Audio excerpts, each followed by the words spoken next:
Dalam hitungan jam, calon presiden Partai Demokrat Kamala Harris dan calon presiden Partai Republik Donald Trump akan berhadapan dalam debat presiden. Debat ini bisa jadi momen menentukan bagi pemilu Amerika Serikat November mendatang. Untuk mengetahui kisi-kisi debat Capres Amerika Serikat, kami sudah terhubung dengan jurnalis VOA Valdia Baraputri di Gedung Putih. Halo, selamat pagi waktu Jakarta, Valdia. Selamat petang waktu Washington DC, Cica dan Habib juga pemirsa. Ya, Valdia, bagaimana situasi terkini di lokasi debat calon presiden Amerika Serikat saat ini? Saat ini saya melaporkan dari Washington DC, sementara debat Capres ini akan dilaksanakan di kota Philadelphia, negara bagian Pennsylvania pada pukul 9 malam waktu setempat. Jadi masih ada sekitar beberapa jam lagi sebelum debat Capres ini dimulai. Nah, Cica dan Habib juga pemirsa, debat Capres ini seperti yang tadi disampaikan oleh Cica, bisa jadi menentukan hasil pemilu Presiden Amerika Serikat pada November nanti. Karena debat ini adalah debat pertama dan satu-satunya di mana Harris dan Trump akan bertemu. Menurut polling dari NPR yang dilaksanakan atau dipublish atau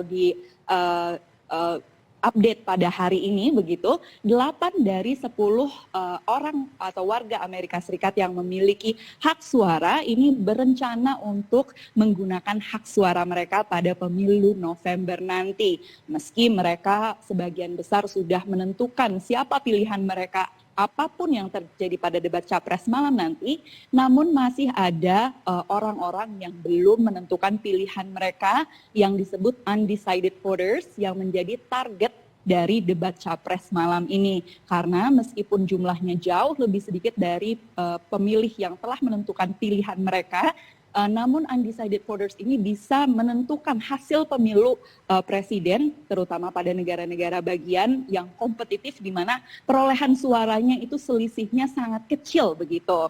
Nah, selain itu pada debat Capres malam nanti, seperti yang tadi saya sampaikan, ini adalah satu-satunya debat Capres Harris dan Trump, di mana tidak akan ada lagi debat Capres yang mempertemukan mereka sampai pemilu November nanti. Dan debat Capres ini juga hanya diselenggarakan beberapa hari sebelum early voting dimulai, atau di mana orang-orang Amerika ini menggunakan hak pilihnya jauh-jauh hari sebelum pemilu serentak pada November nanti. Dan early voting yang paling awal diselenggarakan pada 16 September mendatang. Jadi hanya beberapa hari lagi, Cica dan Habib. Baik, Valdia. Lantas mengapa debat Capres kali ini bisa menentukan hasil pemilu? Ya, seperti yang tadi saya sampaikan bahwa debat Capres ini diselenggarakan hanya beberapa hari sebelum early voting dimulai. Nah, early voting ini adalah sebuah mekanisme di mana pemilih AS ini memberikan hak suara mereka terlebih dahulu jauh-jauh hari sebelum pemilu serentak pada November nanti. Nah, early voting ini jadwalnya berbeda-beda di setiap negara bagian, namun di negara bagian Pennsylvania ini akan diselenggarakan pada 16 September mendatang. Nah, negara bagian Pennsylvania ini adalah lokasi di mana debat Capres ini diselenggarakan dan merupakan negara bagian yang kompetitif dan diperebutkan oleh kedua Capres ini. Nah, selain itu, selain debat Capres dari Harris dan Trump, perlu saya sampaikan juga bahwa akan ada debat Cawapres dengan atau antara pasangan Kamala Harris yakni Tim Walz dengan JD Vance yang merupakan pasangan dari Donald Trump yang akan dilaksanakan pada 1 Oktober mendatang. Iya. Cica dan Habib. Valdia, kira-kira isu apa saja yang nantinya akan diangkat dalam debat Capres oleh kedua calon presiden? Ya, jadi ada sejumlah isu yang menjadi isu-isu kunci bagi pemilih Amerika Serikat. Yang utama tentunya adalah ekonomi, mengenai inflasi dan juga tingginya biaya hidup di Amerika Serikat. Selain itu, isu-isu non-ekonomi yang diperkirakan nanti akan diperdebatkan, yakni mengenai kebebasan hak reproduksi, kemudian peraturan mengenai kepemilikan senjata di Amerika Serikat, juga ada kebijakan luar negeri tentunya yang bisa disimak oleh warga atau menarik untuk disimak oleh warga di luar Amerika Serikat mengenai konflik-konflik yang saat ini tengah berlangsung, mengenai konflik Ukraina dan juga Israel dan Palestina. Rekan-rekan. Baik Valdia, sejauh ini menurut pandangan Anda, bagaimana dinamika persaingan Harris dengan Trump? Ya, dinamika Harris dengan Trump ini telah melewati turbulensi yang cukup dinamis begitu ya. Harris ini baru diresmikan sebagai capres dari Partai Demokrat baru pada pertengahan Agustus lalu pada konvensi nasional Partai Demokrat, sehingga Harris ini hanya memiliki waktu berkampanye sejak saat itu hingga November nanti hanya kurang lebih 2 bulan saja. Namun kita bisa menyimak dinamika ini juga melewati polling yang selalu diadakan di Amerika Serikat ini menjelang pemilu November nanti. Nah, ada beberapa polling diantaranya mengenai suara populer, kemudian bagaimana performa mereka di negara-negara bagian yang kompetitif. Kemudian ada juga polling mengenai siapa yang dianggap lebih baik menangani isu-isu kunci bagi pemilih Amerika Serikat. Nah, mengenai popularitas atau siapa yang diperkirakan mendapatkan suara paling banyak, ini mengenai polling tersebut dari lembaga survei atau agregasi survei ini yang menjumlahkan polling-polling yang dilakukan oleh lembaga polling lainnya. Pada hari ini sebelum debat, Harris ini memimpin dengan angka 47,1%, sementara Trump berada di angka 44,4%.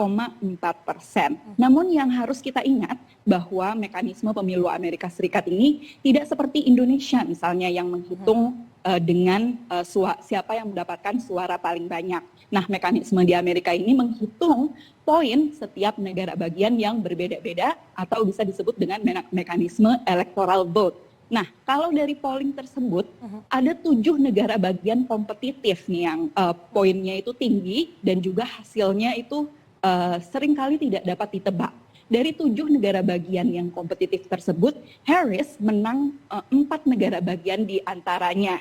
Namun dari 3 negara bagian yang diperkirakan Harris unggul tersebut itu masih selisihnya itu hanya 1 bahkan kurang dari 1% saja.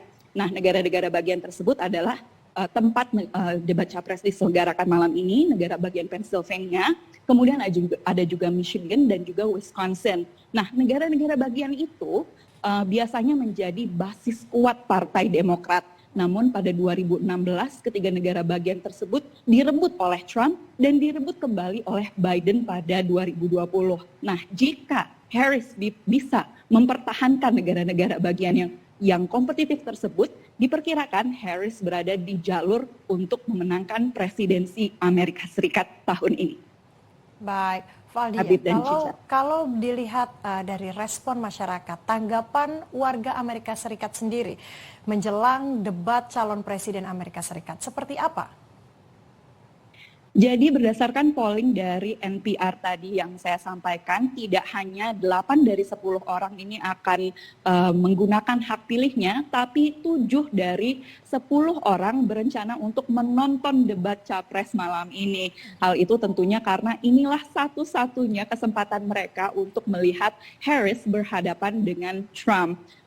Di kota DC sendiri dan saya perkirakan juga di kota-kota lainnya di Amerika Serikat banyak diselenggarakan tempat-tempat untuk nonton bareng acara debat capres ini, karena pada debat capres ini tidak diperbolehkan seperti debat capres yang sebelumnya, tidak diperbolehkan ada penonton langsung. Jadi warga Amerika Serikat terutama mereka yang belum menentukan pilihan mereka akan menonton lewat kanal-kanal atau channel-channel yang bisa mereka akses begitu, baik melalui online maupun TV dari penyelenggara debat capres malam ini.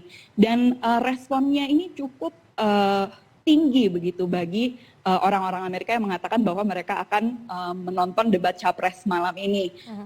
Seperti yang tadi saya sampaikan, Harris ini hanya memiliki waktu kurang lebih 2 bulan sejak ia dinobatkan atau diresmikan sebagai capres dari Partai Demokrat. Jadi banyak juga warga Amerika Serikat yang masih ingin mengenal bagaimana sebenarnya sosok Harris ini, karena baru berkampanye sekitar 1 bulan sejak ia dinobatkan sebagai capres Partai Demokrat pada pertengahan Agustus lalu.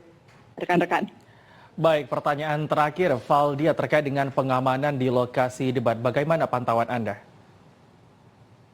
Ya, saya melaporkan dari Washington DC, namun di negara bagian Pennsylvania tentunya periferi dari lokasi debat ini diamankan oleh pihak kepolisian dan juga Secret Service, tidak lain atau sama dengan saat konvensi baik Partai Republik maupun Partai Demokrat diselenggarakan. Rekan-rekan. Baik, Valdia Baraputri, terima kasih atas waktunya. Diharapkan debat capres yang akan berlangsung beberapa jam lagi dapat berjalan dengan aman dan tertib sehingga undecided voters ini bisa lebih yakin untuk memantapkan pilihannya. Terima kasih Valdia Putri, selamat bertugas kembali.